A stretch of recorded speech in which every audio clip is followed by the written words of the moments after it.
د افغانستان د اوږدې جګړې د پای لپاره د سولې خبرو پیل چې هممهاله ورسره تاوتريخوالی ډېر او په دې وروستیو کې د افغانستان د نورو اوسیدونکو د اندېښنو ترڅنګ د مدني فعالانو، ژورنالیستانو، بشر حقونو او ښځینه فعالانو هدفي وژنو د یادو ډلو کارکوونکو پر روحیه بد اغېز کړی او له حکومت د وضعیت د ښه کېدا په برخه کې د ناهیلۍ سره مخ دي.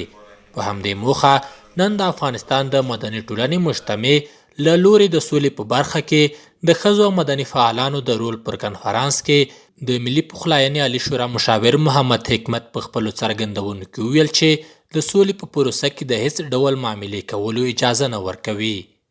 یو شی چې ډېر مطرح کېږي څه به ورکوو څه به اخلو. څه چې ورکوو دا په دې معنا دا نه ده چې مونږ ولسواکي د لاسه ورکړو.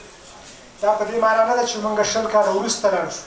دا په دې معنا نه ده چې مونږ د بشر په حقونو یا په انساني حقونو باندې معامله وکړو یا په ارزښتونه تر خپل لاندې کړو د خپل قدرت د چوکۍ د بقا لپاره دا بحث مخکې یوسو. یو شی تاسو ټولو ته د دې مایک له لارې ټولو افغانانو ته وایم چې ارزښتونه به په ځای، ولسواکي به په ځای او انساني حقونه به په ځای. په دې معامله نشي کېدی او دا هېڅ چا ته هېڅ افغان ته د منلو وړ نه. د نوموړي په خبره د افغانستان حکومت او د ملي پخلاینې عالي شورا په پوره ژمنتیا هڅه کوي چې د سولې په روان بهیر او په هېواد کې د سولې د تامین په موخه به د افغانستان د ټولو خلکو او سیمو حقوق خوندي او یو برابر وي. کنفرانس ته د سولې په چارو کې د دولت وزارت استازي لیلا جعفري په خپلو څرګندونو کې وویل چې د امریکا او طالبانو د تړون پر مهال د تاوتريخوالي په کمښت هوکړه وشوه، خو تاوتريخوالی لا ډېر شو چې په خبره یې باید د دې حالت پوښتنه له طالبانو او امریکا دواړو وشي. بپرسین از طالبان چرا به تعهدات خود تعهد عمل نکردن؟ قرار بود 4 محور بحثی که زمینه امضای توافقنامه ایالات متحده آمریکا و طالبان در دوحه بود، یکی مواردی بود که کاهش خشونت ها. کجاست تو کاهش خشونت؟ از طالبی پرسیده شود، از ایالات متحده مسئولین، سفارتش هم اینجا نزدیک است، پرسیده شود که چرا توقف پیدا نکرد کشتن انسان مسلمان افغانی.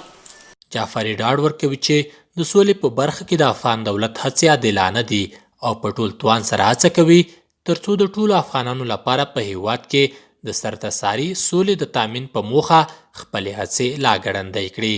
د مدني ټولنو مجتمع مشر استاد عزیز رحمان رفیع وایي چې د ولسمشر د وروستي فرمان پر اساس هیله مند دی چې د مدني فعالانو ژوند ته به پام وشي او په دوی د هدفي وژنو روانه لړۍ به ژر پای ته ورسیږي.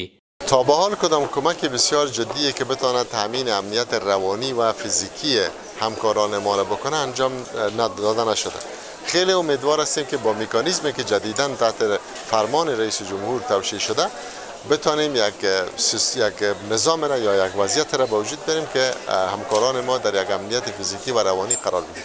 دا په داسې حال کې ده چې وروستیو میاشتو کې په خبریالانو، مدني او سیاسي فعالانو په کابل او ولایتونو کې هدفي بریدونه ډېر شوي چې ټولنه کې پر خبریالانو، سیاسي فعالانو اغېز زیات کړی چې ډېرې نیوکې هم د امنیتي ادارو پر چلن کېږي.